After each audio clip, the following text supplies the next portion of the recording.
ఓం నమో నారాయణాయ శ్రీమతే రామానుజాయ నమ. శ్రీమన్నారాయణ చరణం శరణం ప్రవద్యే అస్మద్గురుభ్యో నమ.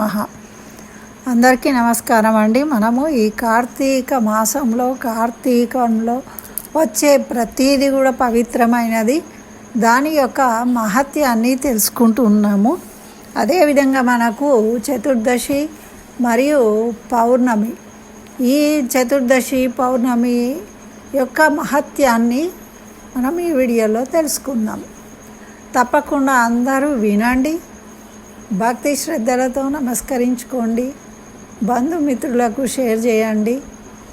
మరి నా ఛానల్ ఇంకా సబ్స్క్రైబ్ చేయకుంటే సబ్స్క్రైబ్ చేయండి. మరి ఈ కథలో మనకు వశిష్ఠుల వారు ఈ కార్తీక పురాణాన్ని జనక మహారాజుకు తెలియజేస్తూ ఉన్నారు. అయితే వశిష్ఠుల మహారాజు ఈ విధంగా చెప్తున్నాడు జనక మహారాజుతోని, ఓ రాజా, కార్తీక మాసంలో శ్రీ మహావిష్ణువు మ్రోల నృత్యం చేయడం వల్ల వైకుంఠం లభిస్తుంది. కార్తీక ద్వాదశి నాడు దామోదరుని సన్నిధిలో దీపాలుంచినట్లయితే వైకుంఠ ప్రాప్తి కలుగుతుంది. కార్తీక శుద్ధ పక్షాన అంటే 15 రోజులు సాయంత్రం వేళ విష్ణువును అర్చించి వలన ఇంద్ర పదవి లభిస్తుంది. ఈ మాసమంతా విష్ణు మందిరానికి వెళ్ళే వారికి ఒక్కొక్క అడుగుకు ఒక అశ్వమేధ యాగ ఫలం లభిస్తుంది. గుడికి పోయి స్వామి దర్శనం చేయని వాడు కాలసూతం అనే రౌరవ నరకాన్ని పొందుతాడు. కార్తీక శుద్ధ ద్వాదశి, హరిబోధిని ఏకాదశి చాలా విశిష్టమైనవి. మరి ఈరోజు శ్రీ మహావిష్ణువు క్షీరసాగరంలో పవళించి ఉన్నవాడు మేల్కొంటాడు. దేవతలందరూ కూడా మేల్కొల్పుతారు. కాబట్టి ఈరోజు చేసే పుణ్యకార్యాలు అక్షయమైన ఫలితాన్ని ఇస్తాయి.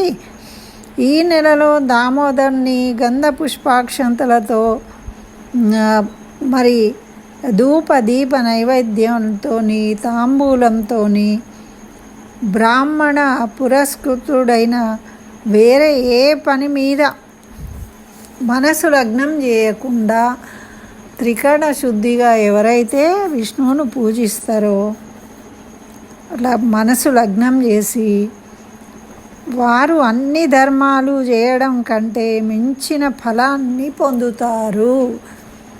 అంటే మనసు చిత్తశుద్ధితో పూజించడం వల్ల ఆ విధంగా ఫలితాన్ని పొందుతారు అని వశిష్ఠ మహర్షి చెప్తూ ఉన్నాడు. మరి విష్ణు సన్నిధిలో కానీ మరి శివభక్తులు ఉంటారు కదా, అందుకని శివ సన్నిధిలో కానీ ఈ మాసమంతా వెలిగించాలి దీపాలు. అయితే దీపాలు వెలిగించడము 100, 1000, 1,00,000 వాళ్ళ శక్తి కొలది దీపాలను వెలిగించాలి. ఇట్లా ద్వాదశి, ఏకాదశి, ద్వాదశి, చతుర్దశి, పౌర్ణమి మొదలైన రోజుల్లో వెలిగించడం ఇంకా విశేషమైన ఫలితం కలుగుతుంది. మరి సాయంకాలం భక్తితో ఎవరు దీపాలు వెలిగిస్తారో వాళ్ళు ఆ పుణ్యం వల్ల పరిశుద్ధులు అవుతారు. ఈ విధంగా చేసేటప్పుడు ఎవరికైనా మనము చేయకపోయినా ఇతరులు చేస్తే వాళ్లకు దీపాలు అందించడము, నూనె వేయడము, ఒత్తిని సవరించడము, వెలిగించడము, ఈ విధంగా సహాయం చేసినా కూడా వారి యొక్క పాపాల నుండి విముక్తులవుతారు అని వశిష్ఠ మహర్షి చెప్తూ దీనికి సంబంధించిన ఒక ఇతిహాసం ఉంది, అది తెలియజెప్తాను, శ్రద్ధగా విను ఓ రాజా అని చెప్తూ ఉన్నారు. పూర్వకాలంలో సరస్వతి నదీ తీరంలో ఒక పాడుబడ్డ దేవాలయం ఉండేది. అక్కడికి కర్మనిష్ఠుడనే యోగి కార్తీక స్నానానికి వచ్చి ఆ మందిరాన్ని చూసి శుభ్రపరిచి ముగ్గు వేసి దీపం వెలిగించి భక్తితో విష్ణువుని అర్చించి తపస్సు చేసుకుంటున్నాడు. ఆ సాధువు సమాధి స్థితిలో ఉన్నప్పుడు కార్తీక శుద్ధ ద్వాదశి నాడు సాయంకాలం పూట అక్కడ ఒక ఎలుక వచ్చిందట. ఆ స్వామికి ప్రదక్షిణ చేసిందట. నెమ్మదిగా ఆ దీపాన్ని చూస్తూ ఉందట. అయితే ఒక ప్రమిదలో తైలం లేకపోవడం వల్ల అది గమనించి అక్కడే ఉన్న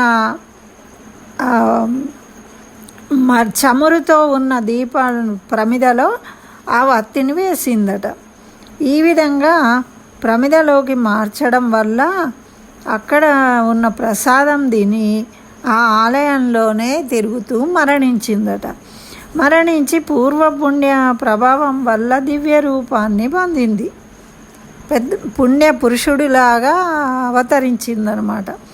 అయితే ఈ యోగి సమాధి నుండి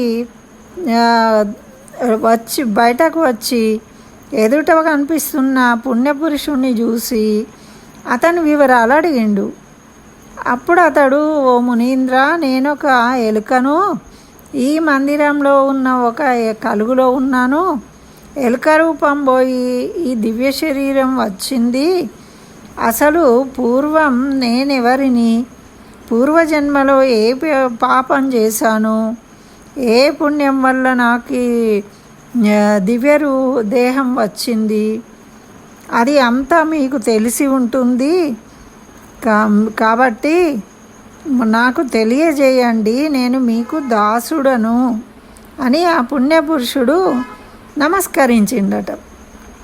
అప్పుడు ఆ యోగి దివ్య దృష్టితోని అంతా తెలుసుకొని, నాయన, నీవు పూర్వజన్మలో జైమిని గోత్రం గల బ్రాహ్మణుడవు, బాహ్లిక దేశంలో జన్మించావు. నీకు కుటుంబ పోషణ శక్తి వల్ల స్నానం సంధ్యానుష్ఠాల వదిలిపెట్టి నువ్వు బ్రాహ్మణులను దూషిస్తూ వ్యవసాయం చేస్తూ జ్ఞానం లేనివాడివై దైవ పూజ చేయక శ్రాద్ధాన్నం తింటూ ఉపవాస దినాలలో కూడా రాత్రింబగళ్ళు తింటూ కాకులకు పెట్టిన బలిని కూడా తిన్నావు. అలా రూపవంతురాలైన నీ భార్య శ్రమపడరాదని ఒక దాసీని పెట్టి దానితో ముచ్చట్లు వేళాకోళాలు ఆడుతూ దానిని పోషిస్తూ దాని బిడ్డను ఒక శూద్రునికి అమ్మి శూద్రుల వద్ద నుండి పెరుగు, నెయ్యి, పాలు, మజ్జిగ కొంటూ ఎక్కువ ధనం సంపాదిస్తూ ఆ ధనాన్ని పాతిపెట్టి మరణించవు. ఆ పాపం వల్ల నరకాన్ని అనుభవించి భూలోకంలో మూషిక జన్మనెత్తావు. ఇక్కడ ఉంటూ ప్రసాదాలు తింటూ అన్ని వస్తువులు పాడు చేస్తూ ప్రతిరోజు దుష్టబుద్ధితో పాత్రలోని నూనె అపహరిస్తున్నావు. అయినా కూడా కార్తీక మాసపు ఈ రాత్రి సాయంకాలము నువ్వు ఆ నూనె ఉన్న దాంట్లోకి వత్తిని మార్చి దీపం వెలిగించినావు. కాబట్టి ఆ పుణ్యం వల్ల అది చల్లారకుండా చూసినందుకు నీకు ఈ ఎలుక రూపం పోయి పుణ్యపురుషుడు అయ్యావు. ఇక మీదట నీవు భక్తి కలిగి వైకుంఠంలో శాశ్వతంగా ఉండగలవు అని ఆ యోగి ఆశీర్వదించిండట. అంటే చిన్న దీపాన్ని వెలిగించడం వల్ల ఈ పుణ్యంతో నీకు ఈ రూపం వచ్చింది, ఆయనకి ఎలుక రూపం నుండి విముక్తి కలిగింది అని మహర్షి తెలియజేస్తూ, మరియు ఓ జనక మహారాజా, కార్తీక మాసంలో ఎటువంటి వ్రతాలు చేయక కాలం గడిపేవారికి పునర్జన్మ ఉండదు. ఈ మాసంలో తాంబూల దానం చేసేవాడు అధికార పదవిని పొందుతాడు. పాడ్యమి మొదలుకొని ఒక్కొక్క దీపం విష్ణువుకు ఉంచినట్లయితే సకల పాపాలు పోయి వైకుంఠం పొందుతాడు. ఆదివారం నాడు సూర్యుడి గురించి సంతానార్థి అయి స్నానాదులు చేస్తే వారి కోరికలు తీరుతాయి. మరి ఈ మాసంలో దామోదరుని సన్నిధానంలో దక్షిణ తాంబూలాలతో కొబ్బరికాయ దానం చేస్తే సంతానం వంశాభివృద్ధి కలుగుతుంది. కార్తీక పున్నమి రోజున విష్ణువాలయంలో స్తంభం పైన దీపాలు ఉంచిన వారి పాపాలు పుణ్యం వర్ణనాతీతము. అని చెప్తూ ఈ మాసంలో స్తంభాన్ని వెలిగించిన వారు దానిని చూసిన వారికి కూడా పాపాలు సూర్యోదయం వల్ల చీకటి తొలగిపోయినట్టు ఆ దీపాన్ని దర్శిస్తే చాలు పాపాలు తొలగిపోతాయి అని చెప్తూ ఉన్నాడు వశిష్ఠ మహర్షి. అప్పుడు జనక మహారాజు ఏమడిగాడంటే, ఈ రాతి దీపాలు ఏ విధంగా వెలిగిస్తారు, ఎవరు వెలిగించారు తెలియవరవచ్చండి అని అడిగాడు. అంటే అప్పుడు వశిష్ఠ మహర్షి ఈ విధంగా చెప్తున్నాడు, దేవాలయంలో రాతితో కానీ కర్రతో కానీ స్తంభదీపాన్ని ఉంచిన వారు అంత్యంలో దామోదరునికి ఎంతో ఇష్టమైన వారుగా ఉంటారు, ప్రియంగా ఉంటారు. మరి దీనికి సంబంధించిన మహత్యాన్ని తెలిపే కథ చెప్తాను విను అని మాతంగాశ్రమంలో ఉన్న దామోదర మందిరానికి మునులు వచ్చారు. అక్కడ ఈ కార్తీక మాసంలో స్నాన వ్రతాన్ని ఆచరించడానికి అక్కడే ఉన్నారట. షోడశోపచార పూజలు చేసి ఒక్కొక్క గుమ్మానికి దీపాలు పెట్టారు. ఒక ముని మిగిలిన మునులతో, ఈ మాసంలో శివుని వద్ద స్తంభదీపం పెట్టినచో వైకుంఠం లభిస్తుంది కనుక మనమంతా స్తంభదీపాన్ని ఉంచుట వలన శ్రీ మహావిష్ణువుకి ఎంతో ప్రీతికరమైనది అని చెప్పిండు. అప్పుడు మిగిలిన మునులంతా అందుకు అంగీకరించి కొమ్ములు లేని మోడును తీసుకొచ్చి పాతిపెట్టిండు. మునులంతా ఉత్సాహంతో విష్ణునామ స్మరణ చేస్తూ నువ్వులతో కూడిన నేతి పాత్రతో దీపాన్ని స్తంభం మీద ఉంచిండ్రు. తర్వాత విష్ణు కథలు చెప్పుకుంటూ లోనికి వెళ్ళిపోయిండ్రు. పెద్ద శబ్దం వినిపించి వెంటనే ఏమైందనుకుంటూ అందరూ బయటికి వచ్చారు. అక్కడ వారు పాతి పెట్టిన స్తంభం పడిపోయి దాని నుండి ఒక పురుషుడు తన ముందు దేహంతో అగుపించాడు. మునులు ఎవరిని, నువ్వెవరివి అంటూ అతన్ని వివరాలు అడిగారు.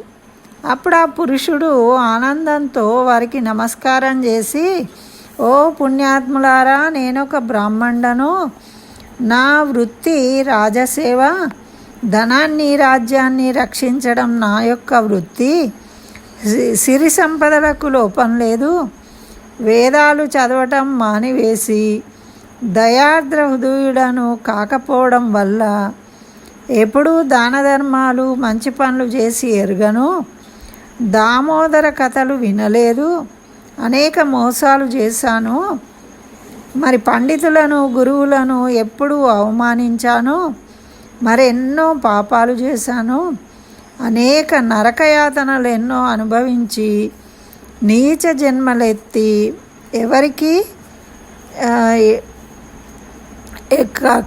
ఎండిపోయిన మోడులాగా అయిపోయాను నేను. ఇన్ని పాపాలు చేసిన నాకు నాటి నుండి విముక్తి కలగడానికి గల కారణం ఏంటి నాకు తెలపండి అని అడుగుతూ ఉన్నాడు.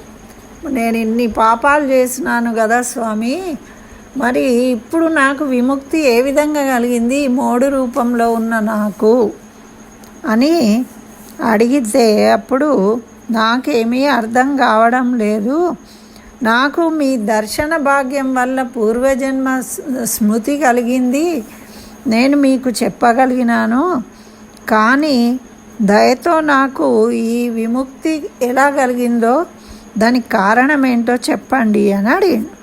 నమస్కరించిండు. అప్పుడు మునులు, ఓ బ్రాహ్మణ, కార్తీక మాస వ్రత ఫలము ప్రత్యక్ష ముక్తినిస్తుంది, కొయ్యలకు, మోడులకు, రాళ్లకు, కష్టాలకు కూడా ముక్తి కలుగుతుంది. ఆ కార్తీక మాస ప్రభావం వల్ల, వ్రత మహత్యం వల్ల ఈ మోడుకు కూడా విముక్తి కలిగింది. కార్తీక పౌర్ణమి ప్రత్యేకించి అన్ని పాపాలను హరిస్తుంది. ఈ స్తంభదీపాల మోక్షప్రద స్తంభదీపాన్ని పెట్టిన మోడుకు ఈ స్తంభదీప మోక్షం లభిస్తుంది. అని మునులు చెప్పిర్రు. మేము ఇక్కడ ఈ మోడుకు తీసుకొచ్చి ఆ ఆకాశ స్తంభ దీపాన్ని వెలిగించినాము. దానివల్ల ఆ పుణ్యం వల్ల నీకు దానికి ఉపయోగపడ్డావు కాబట్టి నీకు విముక్తి కలిగింది. కాబట్టి ఈ విధంగా నువ్వు మారిపోయినావు. మరి కాబట్టి నువ్వు అంటే అప్పుడు చెప్పిండ్రనమాట. కర్మబంధాలు కలవడానికి, కర్మబంధాలు తొలగడానికి మరి కారణం ఏంటి, నేను ఏ విధంగా మోక్షం పొందాలి, నేను మీ దాసుడను సేవకుడను, నాకు తెలియజేయండి అని అప్పుడు ఆ పురుషుడు వారితోనే ఉన్నాడనమాట. ఓ రాజా, చూసినావా ఈ కార్తీక పౌర్ణమి విశిష్టత? అయితే విష్ణు దేవాలయంలో కానీ శివ దేవాలయంలో కానీ ఎక్కడైనా స్తంభదీపాన్ని దర్శించుకోవడం వల్ల కూడా మనకు ఉన్న పాపాలు తొలగిపోతాయి అని వశిష్ఠుల వారు ఈ విధంగా కార్తీక పౌర్ణమి యొక్క విశిష్టతను తెలియజేసిండ్రు జనక మహారాజుకు. ఇదండి కార్తీక మాసము, కార్తీక పౌర్ణమి యొక్క మహత్యము. తప్పకుండా వినండి, అందరికీ షేర్ చేయండి, లైక్ చేయండి. మరి ఓం నమో నారాయణాయ అని కామెంట్లో రాయండి. మీ ఇష్టమైన నామాన్ని రాయొచ్చు. స్వస్తి. సర్వం శ్రీకృష్ణ చరణారవిందార్పణమస్తు.